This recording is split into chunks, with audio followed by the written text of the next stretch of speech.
What if Deku had creation, part 6. Where I left off, Deku was just about to fight All Might in the final exams for UA, or for the first year of UA. So Deku's also with Bakugo in this, as it's them versus All Might. Deku charges Bakugo charges right at All Might, only to get backhanded right into a building. Deku, of course, goes right after Bakugo and sees if he's still alive, which clearly he was. All Might is holding back. If you guys don't remember, he has the weights on, but Deku ends up seeing that Bakugo is unconscious.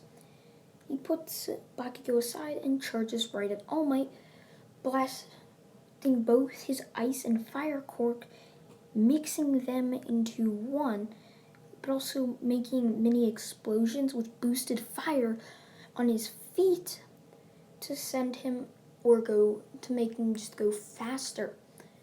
This inevitably causes him to just punch All Might right in the side of the face, as All Might just goes flying the other way. This obviously shocks everyone, as everyone didn't know Deku was just strong enough to make All Might go flying.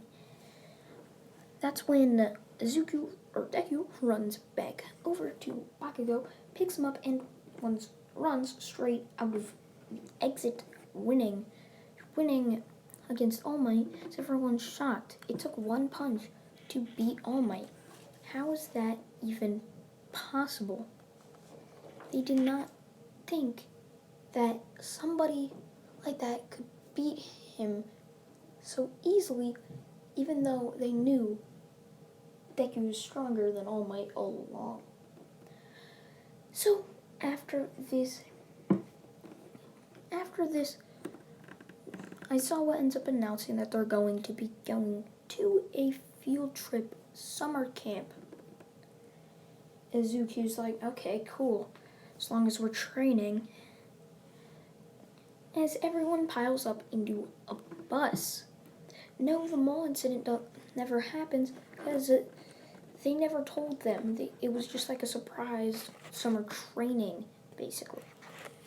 So once everyone piles up onto the bus, they end up driving for a good 3 to 4 hours to the mountainside training camp. Everyone gets out of the bus. Deku just smiles to himself as he grabs Momo's hand and jumps back and sits down on the top of the bus. Momo's like, wait, why are we up here instead of down there? Deku's just smiling and he's like, I've had this happen to me once before and it's not going to happen again. Don't ask me how this happened, but I don't want this to happen to me again. It's painful. And so long. Painful. As all of Class 1 is just looking at him, as soon as they're all just look away to see the Wild World Pussycats walk around the bus, as I was like, very good, Zuku. You right through our trap. As I can't really remember their names. I remember it's Tiger, Ragdoll. Can't remember the other ones.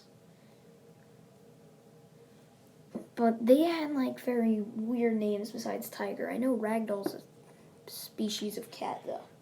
Do you know that? So they put their hands down as the earth from the mountainside caves in as they all fall down, besides Izuku and Momo, as that would mean they would have lost the $20,000 bus. Izuku just smirks to himself as he's like, knew it. His mom was like, oh, thanks, Izuku. And basically they hop right back onto the bus while Izuku stays on top of it as they drive over to the summer camp. Aizawa says, alright, since you two got at least 4 hours of training skipped, you're still gonna have to train, but not like they are. as he just points over to a gym, which he says, all right, you, Zuko and Momo, you can go work over there. I don't really care what else you do. As he just lets them leave, he's like, all right, now, just have to wait for them to get back. He's waiting for them to get back. And let's skip 4 hours or so as they all arrive. They're all like, wait, where's Zuko and Momo? I thought they came down with us. That's when I was like, you guys clearly didn't see them sitting up top on that bus. Really, that's just sad. As they're like, wait, then where is that?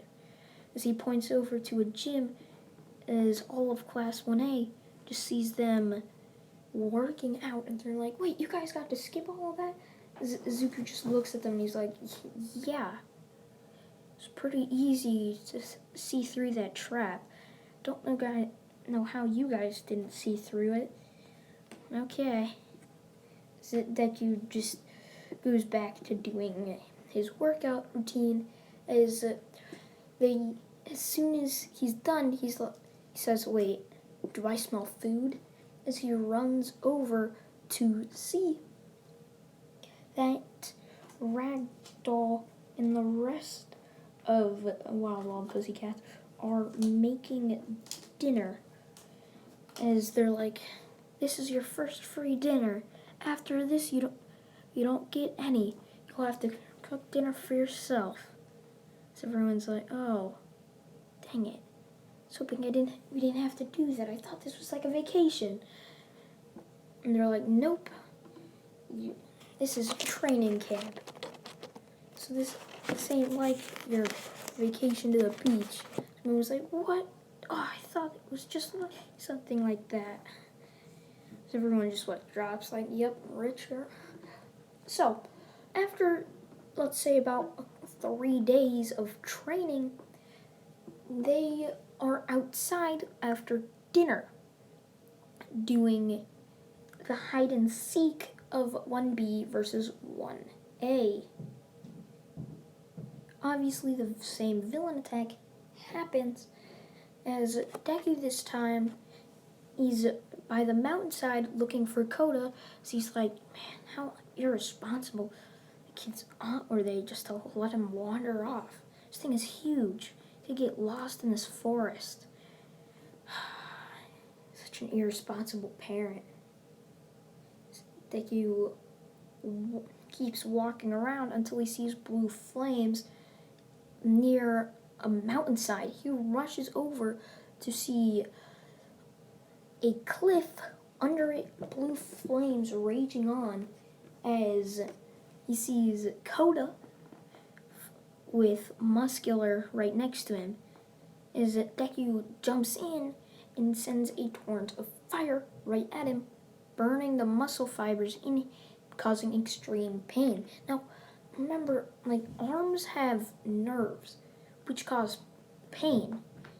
And if he keeps adding muscles, he's got to have nerves to those, making him an easier target to flames, fire, or ice per se with hypothermia. So, Deku clearly sees through this as he sends ice on one side and fire on the other, burning half of his torso and the other half with just basically giving him hypothermia with the other side, as his whole arm starts to go black. So he's like, what? How cold is this ice? Deku just smiles at him. He's like, colder than anything you'll ever touch or feel again. As Deku goes in with a punch, which Muscular's like, you can't beat me with a punch.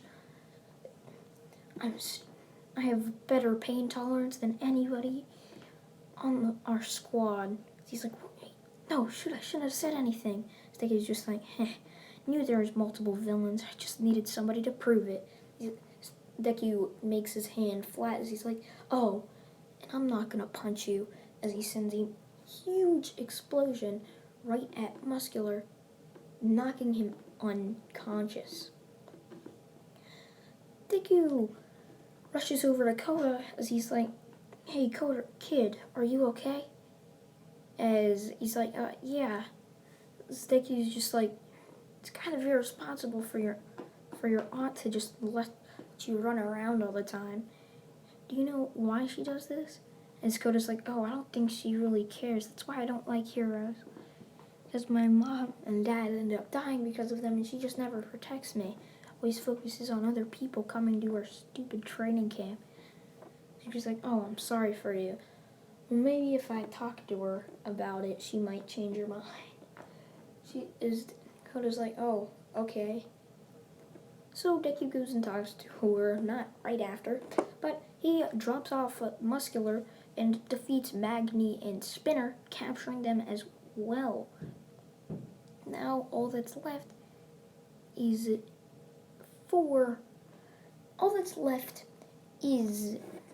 let me say here, all that's left is